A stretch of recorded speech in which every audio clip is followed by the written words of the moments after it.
One of the universe's biggest riddles might be revealed by a vast emptiness. New evidence of the existence of the Hubble tension has been discovered by the James Webb Telescope. This indicates that we are once more making scientific advances. Recent findings raise the possibility that our cosmos is changing continuously, which scientists had not predicted. Put simply, this indicates that our understanding of the actual nature of the cosmos is essentially non-existent. Are we starting our studies from scratch now?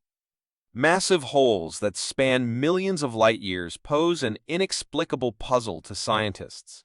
According to our ancient cosmos and Einstein's equations of relativity, the enormous voids shouldn't be there. It is obvious that these ancient calculations could only have described a single region of the cosmos. We have seen so many amazing signs that there is more that we can only wonder at since the James Webb Space Telescope was launched. Some of the universe's most amazing and intriguing structures are voids. Our thoughts are pushed to the limit only by their size. The diameter of the greatest known vacuum is 100 million light-years. It would take 100 million years for a light particle to go from one end of the void to the other. Imagine even more. There is almost nothing inside these spaces. There is just nothing in an area that would normally contain hundreds or thousands of galaxies. Massive filaments, which resemble internal cosmic lines of force and along which matter migrates, are truly scattered across our cosmos.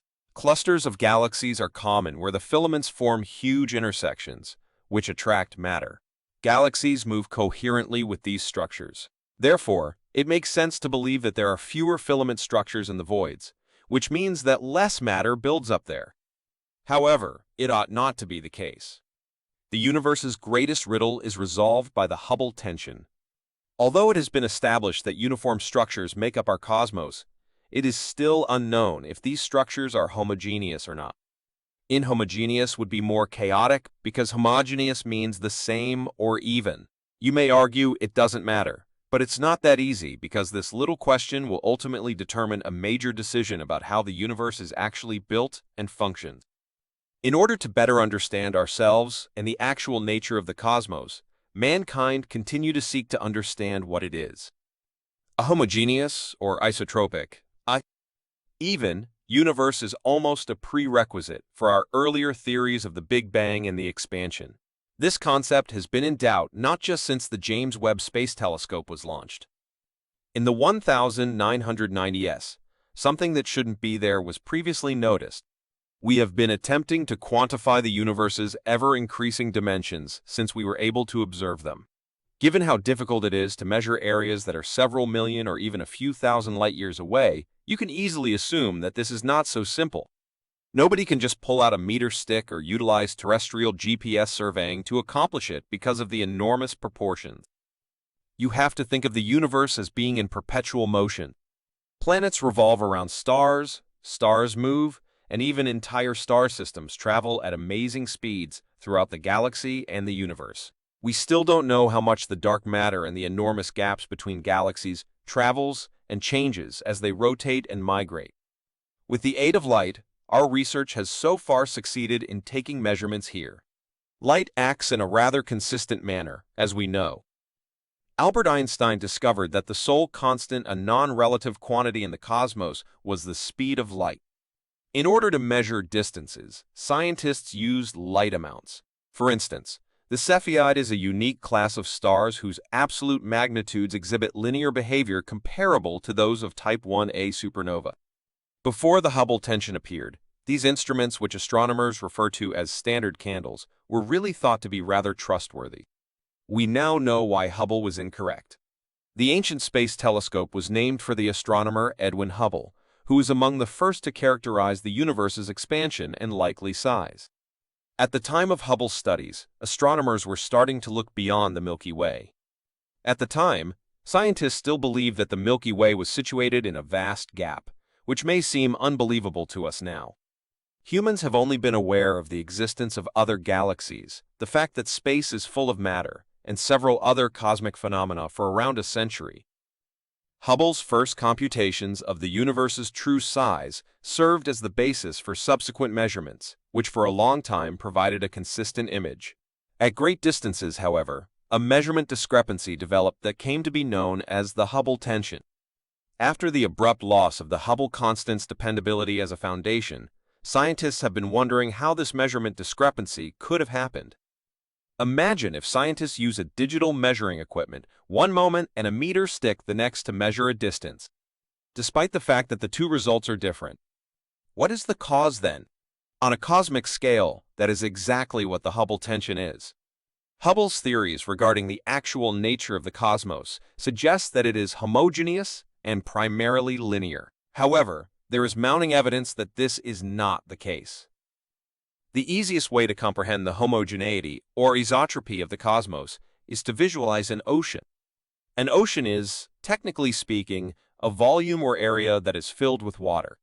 Of course, an ocean is home to a wide variety of organisms as well as features like underwater volcanoes, sea trenches, and reefs.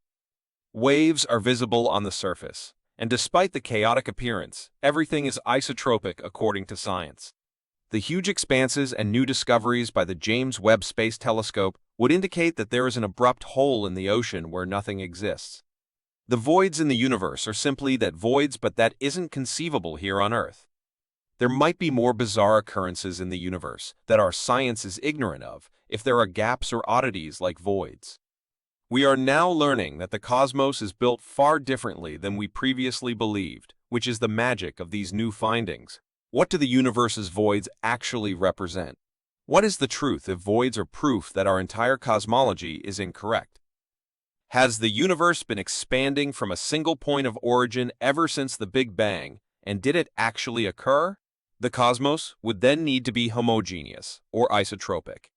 However, we have known since the James Webb Space Telescope's launch that the cosmos is most likely not isotropic.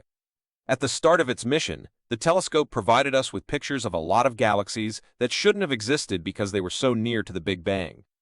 Their very existence runs counter to cosmological principles and estimates of the universe's age. In addition, a massive structure with hundreds or possibly thousands of galaxies that shouldn't actually exist was visible to the telescope behind the Pandora cluster. In a homogeneous universe so near the Big Bang, this structure is just too big to exist. These rules are also in conflict with the voids. A few months ago, scientists discovered evidence of some of the largest radioastronomical structures yet found in the universe. These should likewise be impossible by the ancient norms of cosmology. In 2015, researchers discovered a collection of over 70 quasars that had accumulated over 4 billion light-years and collectively created an item that remains a mystery. According to current study, quasars are incredibly brilliant galaxy cores that are believed to have originated in the early cosmos. However, what if there was absolutely no beginning? We have fundamentally misread the world thus far, as evidenced by structures too big to occur in an isotropically ordered universe, galaxies too old to exist according to current astrophysics and cosmology, and, lastly, the Hubble tension. Some scientists acknowledge that, in spite of our enormous scientific progress, we are likely just beginning to comprehend the actual size of the cosmos. What if, in reality, we have only just begun to explore? What if there is an infinite universe? But what if everything in the universe isn't measured by matter or even light? What exactly are voids? It looks amazing. What other possible explanations exist for our universe? It may sound absurd, but voids might resemble our own counterworlds. They might also be dimension gates where different universes meet. American researchers have discovered hints that holes in a multiverse framework might be dense. This suggests that they are remnants of massive collisions involving entire realms and universes.